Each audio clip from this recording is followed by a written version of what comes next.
Bismillahirrahmanirrahim. Assalamualaikum warahmatullahi wabarakatuh. Innal hamdalillah nahmaduhu wa nasta'inuhu wa nastaghfiruh wa na'udzu billahi min syururi anfusina wa min sayyiati a'malina. May yahdihillahu fala mudhillalah wa may yudlil fala hadiyalah. Wa asyhadu an la ilaha illallah wahdahu la syarikalah wa asyhadu anna Muhammadan abduhu wa rasuluh la nabiyya ba'dah.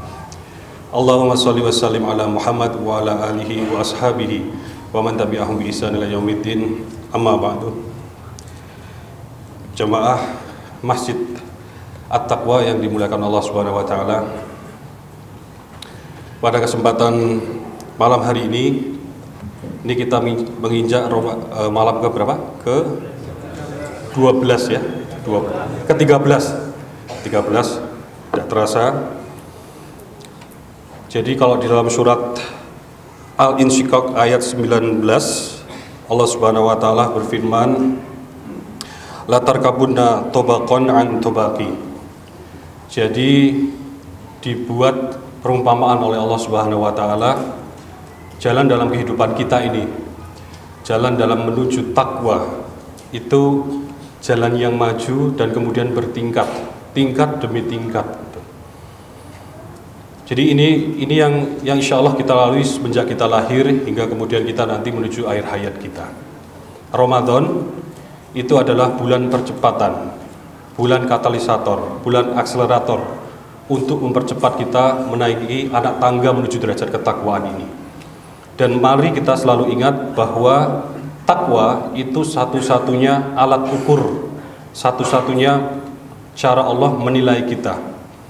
Jadi bukan dari pakaian kita, bukan pula dari barangkali jabatan, posisi, gaji dan segala macam, tapi takwa ini.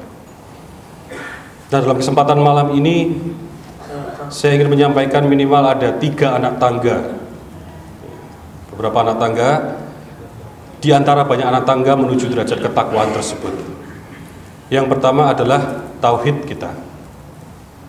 Tauhid ini dikatakan sebagai anak tangga yang pertama atau kira-kira titik nol, ya, titik keberangkatan kita. Kalau itu seperti kita naik kereta api, ya, itu stasiun keberangkatan. La ilaha illallah Muhammadur Rasulullah, kalimat thayyibah, kalimat tauhid kita. Ini Rasulullah SAW mengatakan kalimat yang enteng, ringan diucapkan, tapi bobotnya itu sangat berat. Kemudian di dalam tauhid ini kita mengatakan la, ya, kita mengatakan tidak kepada selain Allah. Kita mengatakan tidak kepada apapun itu, ya, yang jelas kita tahu tidak ada, tapi kemudian seakan-akan menyamai kekuatan, bisa memberikan berbagai macam rezeki, ya, jodoh dan lain sebagainya. Ini kita katakan tauhid, la ilaha illallah Muhammadur Rasulullah. Kalau di Al-Baqarah ayat 256 Allah Subhanahu wa taala berfirman, la ikraha fiddin qad tabayyana rusdu minal ghayy. Nah, ayat kemudian di bagian tengahnya famay yakfur bit tauhid wa yu'min billah faqad istamsaka bil urwatil wuthqa lam fisamalah wallahu samiun alim. Barang siapa yang sudah kemudian mengingkari tauhid tadi dengan mengatakan la ilaha illallah, kemudian dia beriman kepada Allah, dia seperti memegang tali yang sangat kuat. Tali yang sangat kuat, la infisam, tidak ada kerapuhan, tidak akan terlepas. Ini tauhid kita, jadi pegangan utama kita. Ya. Nah, di ayat yang lain ternyata tauhid kita itu tidak berhenti pada ranah akidah saja. Tidak hanya berhenti pada skop akidah, dimensi akidah. Perhatikan surat Ibrahim ayat 24. Alam taro kaifa daraballahu mathalan kalimatan thayyibah kasajaratin thayyibah asluha tsabitu wa far'uha fis sama'. Ternyata tauhid kita itu dibuat oleh Allah perumpamaan seperti pohon yang bertumbuh. Pohon yang memiliki progres, bertumbuh semakin baik, semakin meninggi. Pohon tersebut diumpamakan seperti pohon yang punya akar yang kuat. kemudian punya cabang yang menjulang tinggi ke langit. Di ayat 25 dilanjutkan Allah Subhanahu wa taala, tu'ti ukulaha kullahin bi'idzni rabbiha. Pohon tersebut memberikan buah, memberikan manfaat sepanjang waktu atas izin Allah. Itu tauhid kita. Perlu kita maknai, ternyata tauhid kita itu perlu diwujudkan. Tidak berhenti pada dimensi akidah saja, tapi perlu wujudnya, bentuknya apa, dan terus bertambah seperti pohon yang bertumbuh tadi. Dan wujudnya tentu adalah amal soleh. Ini kita masuk ke anak tangga yang kedua. Yang pertama tauhid, kemudian kita perlu wujudkan menjadi amal soleh, sesuatu seperti buah dari pohon tersebut sepanjang waktu atas izin Allah. Demikian Allah membuat perumpamaan, itu penutup ayat 25 surat Ibrahim. Nah, amal soleh mari kita bagi. Yang pertama kita sering dengar, wal takum minkum ummah yad'una ilal khair. Allah memerintahkan kita untuk beramar ma'ruf nahi mungkar. Ya, Ali Imran ayat 104. Al-amru bil ma'ruf wa nahyu 'anil munkar. Amar ma'ruf nahi mungkar. Kita ajak kepada yang baik-baik segala macam, ya. Kemudian cegah yang mungkar, yang mudarat, yang bisa memberikan kejelekan dan segala macam. Al-amru bil ma'ruf wa nahyu 'anil munkar. Ini relevan untuk kehidupan kita sebagai individu, pribadi, kemudian juga dalam ruang lingkup keluarga dan juga masyarakat yang relatif terbatas. Al-amru bil ma'ruf wa nahyu 'anil munkar. Wal takum minkum ummah yad'una ilal khair wa ya'muruna bil ma'ruf wa yanhauna 'anil munkar wa ulaika humul muflihun. Golongan yang beramar ma'ruf nahi munkar. Dan ingat tadi wal takum minkum ummah, maka hendaknya kita juga menapaki jalan berjamaah, kolektif bersama-sama.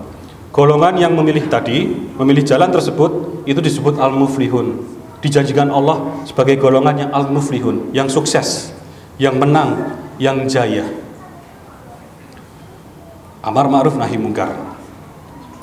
Nah, yang kedua, ketika kita memikirkan dimensi yang lebih luas daripada skop masyarakat, bisa kita bayangkan dimensi kehidupan berbangsa dan bernegara, maka kita berbicara amar ma'ruf nahi munkar dalam skala yang lebih besar.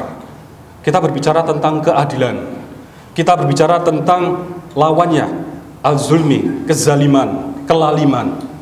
Karena ini masalah kehidupan berbangsa dan bernegara, ya, dalam skop satu negara. Maka kemudian kita ingat perintah Allah, salah satunya di An-Nahl ayat 90. Innallaha ya'muru bil 'adli wal ihsan. Yang kita sering dengar setiap Jumat, terutama untuk para lelaki. Jadi para jamaah sekalian, mari kita perhatikan ini skop amal soleh kita, buah dari tauhid kita tadi, yang ternyata diminta Allah tidak hanya berhenti pada tataran akidah, tapi juga ada tataran sosialnya, dimensi sosialnya, tauhid sosial kita sebut seperti itu. Nah, ini kita sebut al-amru bil adli wa nahyu 'anil zulmi, tegakkan keadilan lawan kezaliman. Maka Nabi Muhammad SAW pernah bersabda, barang siapa melihat kezaliman, ya, melihat kezaliman di tengah-tengahnya, kemudian tidak membetulkan, maka kemudian hukuman tersebut akan menimpa seluruh pihak, tidak hanya yang berbuat zalim. Artinya apa? Kita sebagai umat Islam harus berjamaah, ya, seperti wal takum minkum ummah tadi, tidak bisa nafsi-nafsi, tidak bisa sendiri-sendiri. Ya. Kita harus memikirkan dalam skala yang lebih besar kehidupan berbangsa dan bernegara kita. Lah, tapi ini saya kan cuman rakyat kecil, ya. Saya cuman saya tidak punya posisi, ya. Saya hanya pekerja kantor ini dan seterusnya. Tapi sekali lagi Allah melihat dari derajat ketakwaan.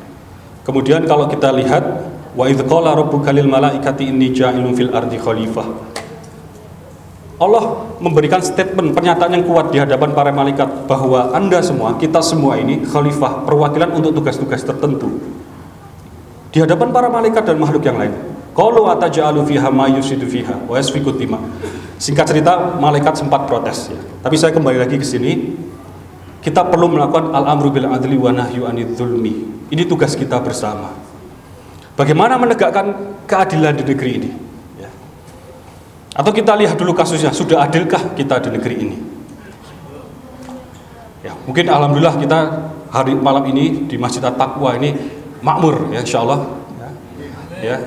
Tapi kita ingat at-Taubah ayat 8 atau 9, innama ya'muru masajidallah man amana billahi wal yaumil akhir wa aqama sholata wa ataz zakah wa lam yakhsha illallah. Ingat itu ciri-ciri yang memakmurkan masjid. Ayat terakhir adalah tidak takut kepada selain Allah.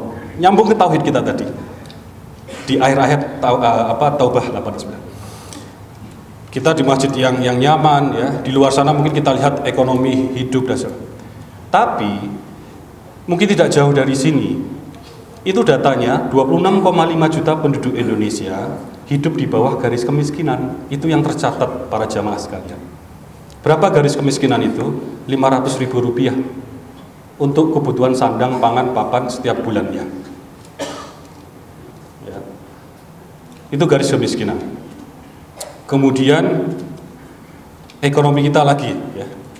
Ternyata ada 1% orang super kaya di negeri kita ini ya. Mungkin di Jakarta ini ada beberapa ya, yang menguasai 60% lahan nasional. 60%. Berarti 99% termasuk kita ini itu rebutan sisanya. Dipaksa untuk merebut sisanya. Adil nggak kira-kira? Ini panggilan untuk kita ya. Dan masih banyak lagi kalau kita lanjutkan. Pendidikan tinggi ya. Ternyata dari 126,5 juta penduduk Indonesia yang di atas 15 tahun, artinya yang sudah bisa kuliah, adik-adik kita, generasi muda kita itu, ternyata yang kuliah itu baru 9,7%. 99,3% tadi belum kuliah karena tidak mampu secara ekonomi, dan lain dan seterusnya. Atau mungkin ibu-ibu kalau kita tanya, bagaimana harga sembako akhir-akhir ini? Naik atau turun? Harga daging naik atau turun ibu-ibu? Ya, bapak-bapak lebih tahu ya karena ya sponsor utama ibu-ibu. Ya ini yang kita lihat. Nah, lalu bagaimana kita memperbaiki? Saya ini kan orang biasa. Ya, kita ini orang biasa. Kita ini orang rakyat kecil sebagian yang tidak punya jabatan dan seterusnya. Nah, pangkalnya adalah kebijakan. Kebijakan itu dibuat oleh otoritas kekuasaan. Otoritas kekuasaan dituju melalui perjuangan politik, mau tidak mau. Jadi jamaah sekalian, ya, kita sebagai umat Islam, ya, para kaum muslimin, wal takum minkum ummah tadi, mari kita maknai juga jangan kemudian anti terhadap politik. Karena dari politik melahirkan kekuasaan, kekuasaan melahirkan kebijakan, kebijakan melahirkan keadilan untuk umat. Itu perjuangan yang konstitusional. Kalau kita memilih jalur lain, kita takutkan itu jalur yang berdarah-darah, menumpahkan darah sesama kita. Kita hindari itu. Karena kalau nanti yang terpilih adalah anggota-anggota legislatif atau kepala-kepala daerah yang di kepalanya adalah tujuannya adalah keridhaan Allah Subhanahu wa taala, maka dia pasti takut akan hal-hal yang membelokkan. Maka kemudian ketika yang ada pada kekuasaan ini adalah orang-orang yang paham atau sangat ingin membangun kemaslahatan umat, maka nanti kebijakan yang dilahirkan adalah kebijakan untuk umat. Maka insya Allah juga akan melahirkan keadilan di negeri ini. Jadi begitu kira-kira para jamaah sekalian. Dan ingat tadi kalau 104 wal takum minkum ummah, kemudian 105 wala takunu kalladzina tafarraqu wakhtalafu min ba'di ma ja'ahumul bayyinah.